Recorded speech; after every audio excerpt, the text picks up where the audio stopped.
All right, welcome to Problem Solver Politics. I am your host, Cardin Ellis, with Cody the Oracle. Hey, everybody. And it looks like, without fanfare, Andrew Yang's boycott of MSNBC ended because despite claims that he would not appear on the network, he did indeed appear on the network. And he might have forgotten the bad blood between MSNBC and the Yang gang. But boy, MSNBC didn't. And I don't know whether to say it was a mopping of the floor or whether it was a pouncing or whether it was a bloodbath for Andrew Yang.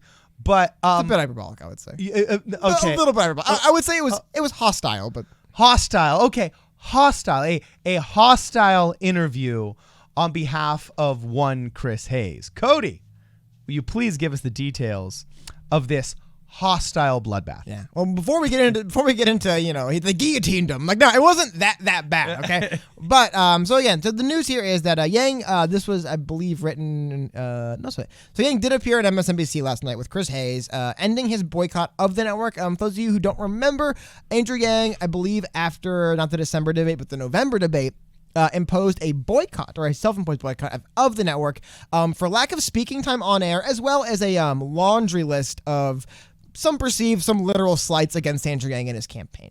So this was brought up, like I said, in November. And this is one thing that this story's been weird already. For those of you who don't really remember, there was a moment, and I'm just going to run through quickly, just a laundry list of complaints Andrew Yang had against the network. There was a brief weird moment where it's an MSNBC source claimed they had reached out to the Yang campaign and apologized, and the Yang campaign came out a day or two later and said that isn't true and refuted all of it. So this beef's been going on for a while. It's been going back and forth. You can see I'm in June, and these are That's a good word, beef. This is various graphs. And my dad used to. That's a total 7, dude. Dog, that slang was predates you. I don't know, but it's back. People still use it. Yeah. Okay. Cool. Again, long just to complain. My point being is Andrew Yang actually had a fairly valid reason for not wanting to appear in CNN. I thought MSNBC. I apologize. Here's the famous John Yang incident. Now the one thing I will say. Yeah. And again, we can pull off this. There's a lot of times they've kind of screwed him over on this. The one thing I will say, MSNBC and Fox News dominate cable news ratings. No one else is close. So going on CNN is not really going to help. MSNBC is that kind of other half of the news viewership. However, he had a pretty good reason not to appear on that network. And without an apology, he decides to go on. Now, the statement Andrew Yang made on his Twitter account. He backed down. What was he thinking? Well, this is what he said. This is exactly what he was thinking, I guess. He said he was asked to appear on MSNBC this weekend, and he told them that he'd be happy after they apologize on air. Oh, sorry, this is the old article. This is what I wanted to pull up, though. This was Andrew Yang's stance November 23rd, way back in the distant past of 25 days ago. Andrew Yang says he was asked to appear on MSNBC, and he told them he'd be happy after an on-air apology to discuss and include their campaign consistent with their polling and allow surrogates from their campaign as they do other candidates. Well, it appears without any of that, Andrew Yang changed his tune and said, I am sitting down. This was December 27th. I'm sitting down for a remote interview with Chris Hayes from South Carolina tonight. Chris and other MSNBC journalists have reached out to me and the team in the past days. I decided they prefer to speak to as many Americans as possible. Our message is too important. Never mentions an apology. It's like when Tulsi boycotted. We all knew she was going to back down because she said you can't go without the exposure. But here's the thing. It's a good point, because I'll bring up in a second right here. I'll show you guys. Wait, did you just say I had a good point, Cody? You have good points all the time. Cable ratings for news. I mean, like, I'm going to defend Yang here for a second, because, I mean, spoiler, I don't think it was a good idea for him to do what he did. And I'll kind of get a little bit into more of why I thought that was. But you'll notice that cable... You mean to just go on the network in general or to go on with Chris Hayes specifically? The network in general. I don't really care too about who he goes on MSNBC with. The idea was he actually had a pretty good, legitimate beef and reason for the channel. He said, look, you guys have shafted me this entire cycle. I'm not going to just appear on your network. I know, even though it helps me, but I'm not just going to do this anymore unless I get an on-air apology, unless you guys actually say, hey, we're sorry that we've kind of been screwing with you this entire election cycle. I thought that was kind of a good position to hold, you know? Yeah, that's fair. I mean, I understand, and I'm trying to pull up the most accurate data for you guys here, but for the most part, if you do want to be seen for news viewers in this country on television, it is MSNBC and Fox News. Like, those are the two networks you have to be on. So you could argue was hurting his campaign. He didn't mention they reached out. So like I said, I'll give him some stuff like that. But at the end of the day, it really is kind of a big hit, I would say, to Yang's Street cred? Yeah, it's outsider cred. Now, you could say the outsider cred is not really what's important to Andrew Yang. It's not what he's looking for, right?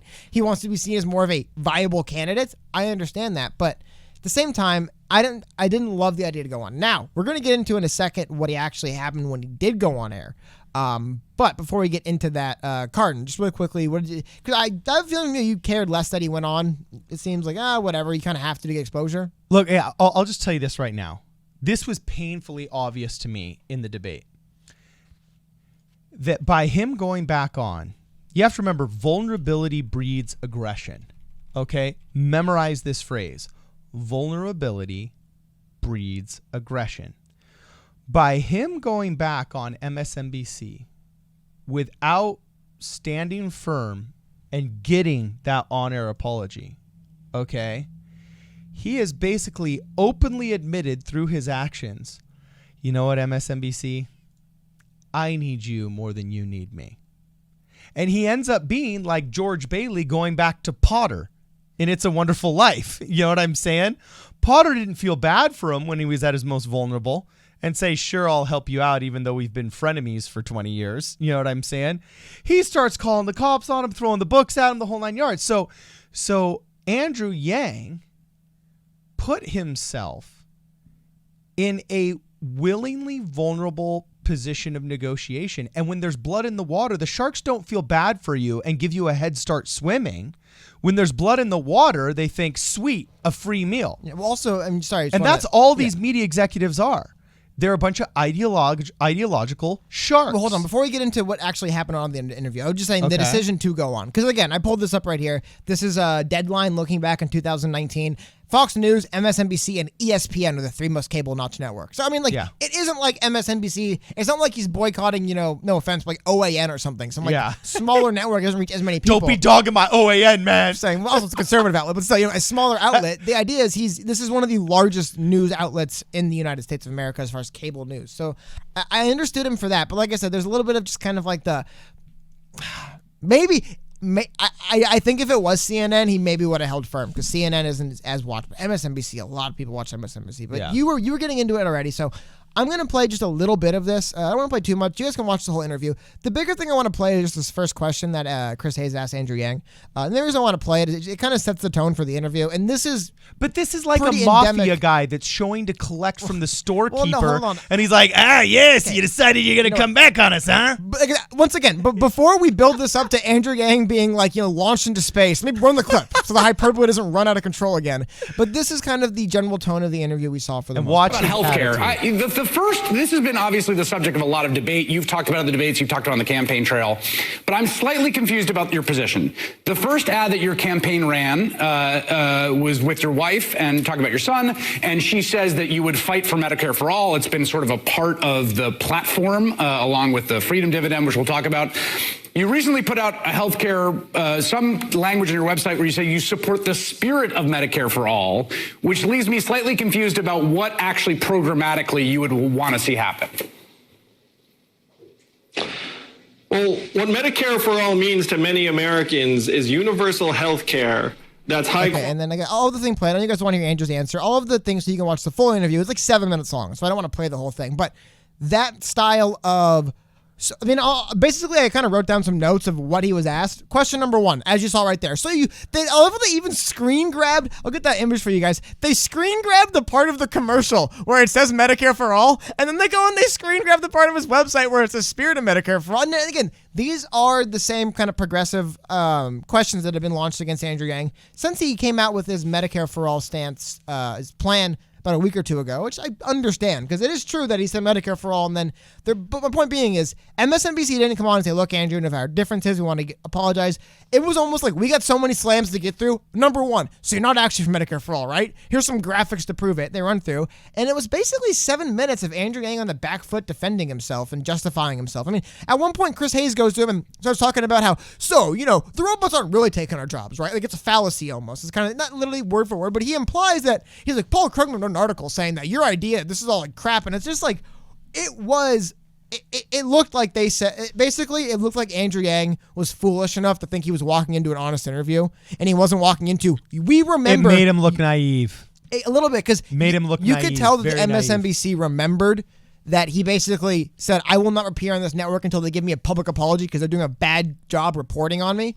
They remembered he said that, man. And like I said, the questions they asked him were, so are you actually for Medicare for All or not? My favorite was when he goes, so you're for some form of UBI, but some people say it's going to gut the social safety net, and some people say it's not enough for poor people. And that was the vibe. Again, you guys want to watch the whole interview, link will be below, but there was never a sense of like, hey, it was just okay, we are going to grill you on the things we can grill you on for 6 minutes here, and then we're going to cut you off early and then send you on your merry way. And I don't have it pulled up, but then there was a panel after where they sat around and said stuff like, oh, Andrew Yang.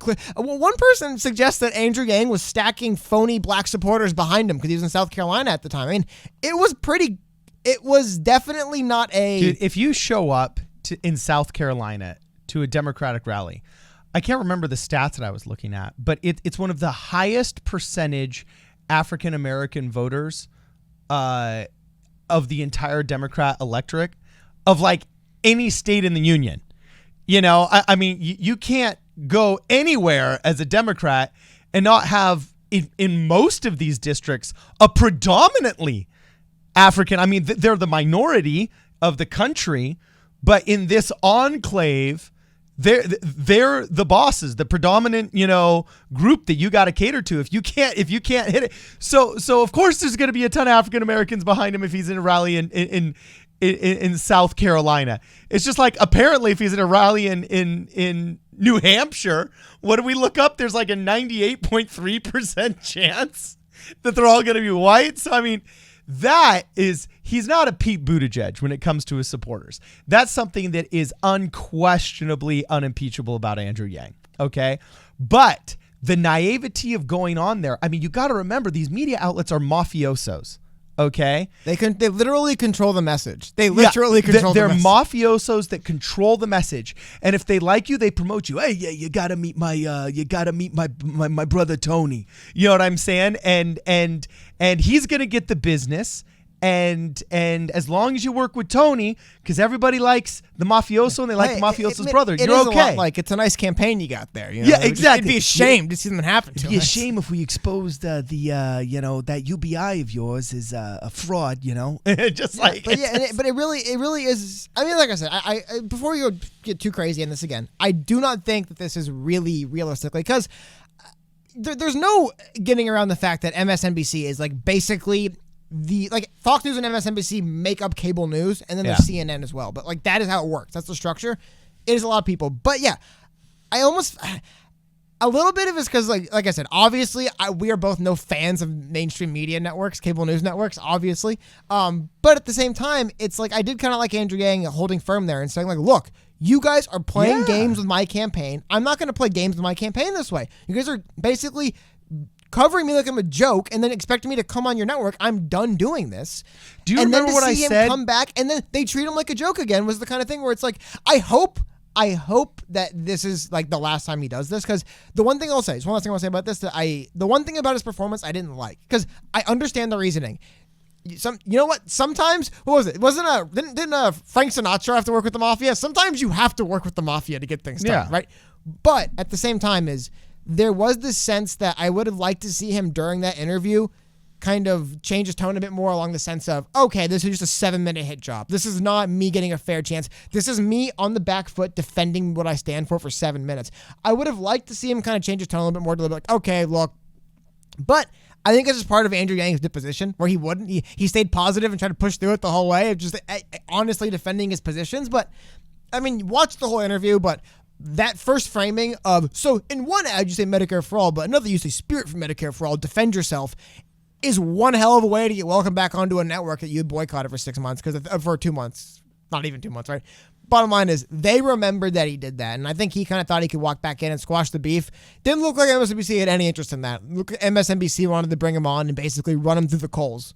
Because let me tell you something else, too. 7 minutes is not an inconsequential hit in some of these shows. You know what I mean? I've seen 2-3 minute hits all the time. They basically gave him a segment, and because the other half of the segment was the panel sitting around mocking him. I don't know. Would have liked to see him maintain and hold his position. Because let me tell you something else. I have nothing against MSNBC to the point where if they had said, look, Andrew, we've had our differences in the past. We apologize. Even if they gave one of those phony, we apologize, you felt like we weren't covering you correctly. Even if it was just a little bit of they acknowledged the beef, they squashed the beef, they moved on kind of thing, and then it got into a little bit more. But it was basically a 7-minute long adversarial grilling of Andrew Yang, which, I mean, like, I don't know what he expected, but at the same time, I don't really think bowing down to MSNBC after defying them and then getting grilled by them is a good look for him either. Does that make sense? Almost exactly 1 month ago. That does make sense, Cody.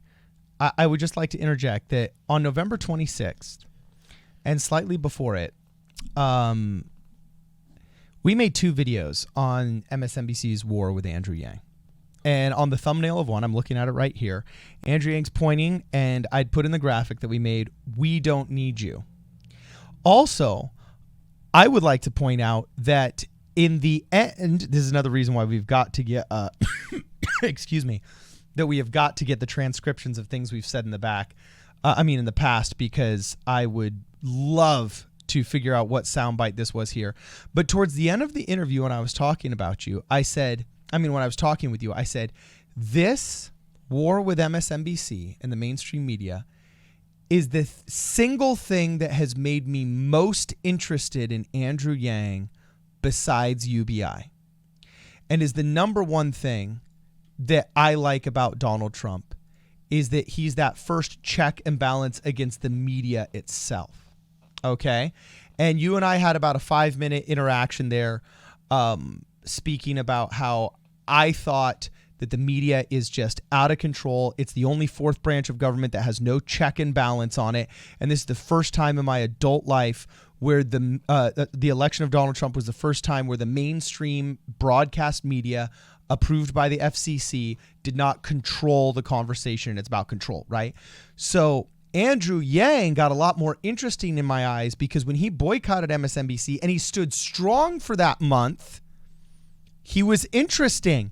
And it showed me, okay, we've got a leader with a spine and with a backbone here. Remember this incident? I'm just showing it really quickly on the screen, where MSNBC claimed they apologized in private, and then Andrew Yang, again, just reinforcing your point. Yeah, but that wasn't the demand. The demand was an on-air apology, and he didn't get it. Remember, he tweeted out, he said they didn't apologize to me in private. He said he was pushing back.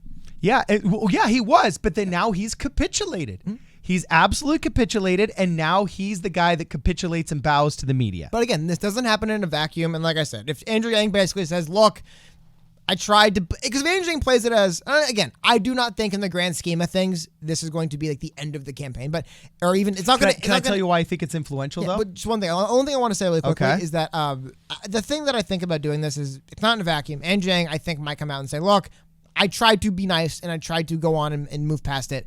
They aren't interested into it. I'm probably not going on again, right? Like, if that's his reaction to this, I'd be like, okay, but if he just keeps trying to optimistically pluck away at it, it's like, dude, they are not going to give you a fair shake. Like, if they welcome you back after a month and treat you like that, when would they ever give you a fair shake, you know? Yeah. One of the comments that's always stuck with me, Cody, is somebody said very interestingly and probably astutely that you channel the average viewer of this YouTube channel, and I channel the average American. All right. So we're going to talk a little bit of boomer politics here, and I'll keep it down to 15 seconds. There is a craving in this country for good, principled leadership. There's a craving, okay? And when you go out and you say, look, MSNBC, you're dishonest when you cover me, and to be honest with you, I do the internet so well, I don't think we need you, and I'm going to boycott your channel until you shape up and you straighten up and you fly right. People will flock to you if you actually just stay strong. There's literally a book that I read, and this just shows how pathetic our moral compasses have become, that was written 5 or 6 years ago, called Stand for Something. It wasn't even stand for like this set of values that I espouse. It's just literally stand for something. Well, that's the correct way. Yes, just stand for a thing. Not like my thing, just a thing. And Andrew Yang, by capitulating, sure, he got that coverage, but I'll be honest with you, evolutionarily, those of us that were aware of this fight before and realized that he capitulated, it's in our DNA. We sense, just like the sharks sense blood in the water, we sense the weakness of the candidate, and we are less attracted.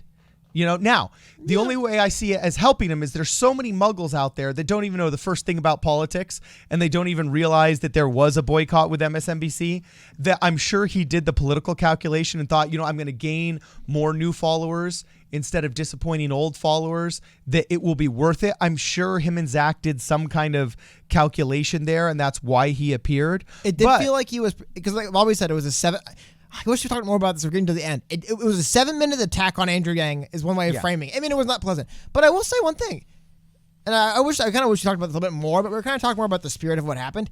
He handled himself remarkably well when it came to answering the questions. He had great answers for every question. I do think a little bit, so I kind of feel like I wish we talked about this more earlier.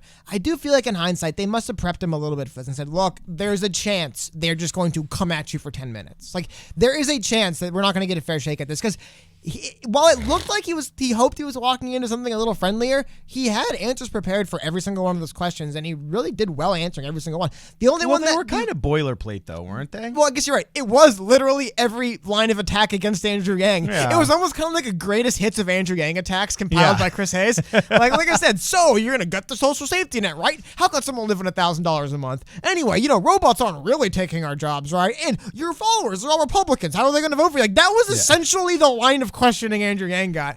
So I guess you're right. It is what he has to answer a lot, but I don't know. I think ultimately how he moves forward, like everything in life, is what's going to matter. Did he learn from this and say, okay, MSNBC, I'm done with them? Or is he going to try to keep playing their game? I think he needs one of those Triple H promos. I am the game. Because if he keeps trying to play their games, they're going to keep screwing him like this. They really are. And I don't know. And again, though, how many people actually watch that one individual Chris Hayes segment?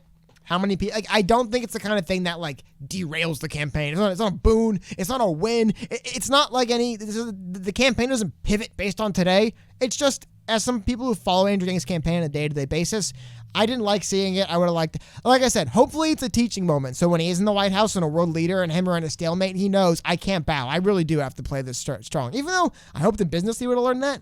But I'm just saying, if people do want to lobby foreign policy attacks against him, I would say, well, dude, you couldn't even keep your backbone against MSNBC. You're going to do it against China? Yeah, that is a question he might get asked. I'm just saying, I don't personally feel that way as much. I think it's a smaller incident, but I'm looking forward. If I do see this maybe having lasting impacts on his campaign, I could see other candidates bring that up. Now, here's the thing, though. The funny thing, other candidates can't really bring it up because other candidates can't, like, talk bad about MSNBC either because they don't want to happen to them. But I do think we'll see maybe some, like, kind of like, independent commenters and type of stuff kind of commenting on like, so this guy, we're supposed to believe that he can't stand firm against MSNBC, but he can against the Russians. Yeah. Like, that isn't an awful question now. And I'm saying that is the fallout of doing something like this. But again, if Andrew Yang turns around and says, wow, you know what? Shame on me. I can't believe I fell for that. Not falling for it again. If that's his response to this, then you know what? It's part of life. Right? I'm not too concerned, but he is opening up those attacks, I think. A leader is a learner. Okay, and I think a lot of people are more than willing to give Andrew Yang the learning curve excuse because he's gone from 0 to 5% in like 6 months. Okay, which is amazing. And a self-imposed boycott against the second largest news network. Tough spot to be in. Yeah, so I think anybody out there worth their salt that still believes in redemption, is totally fine with saying, okay, a leader's a learner. This better be a learning experience. But I think that's the only move that he's got left. Or else I think a lot of, especially the people that have followed Andrew Yang for so long, and he needs those original gangster supporters. You have to keep old friends and make new friends. Make new friends and keep the old. It's hard to keep people, if you let them down. This was something that for me, I felt a little bit let down by him going on MSNBC. But anyway, doesn't matter what I think. Tell us what you think about Andrew Yang even appearing, and if you thought that he handled it well. I think appearing was a mistake, but he handled the interview extremely well, so I think the average viewer would still be impressed by him. It could easily still be a net gain and a win for the Yang campaign. Like, this could still be a overall positive thing he did. It's just, right now, today, I don't love the decision-making it showed. Yeah. So let us know what you think. If you can, please like and share this video. If you haven't smashed the subscribe button yet, please make sure that you hit the subscribe button. Also, follow us on Twitter at PSP Radio 1. This is Problem Solver Politics.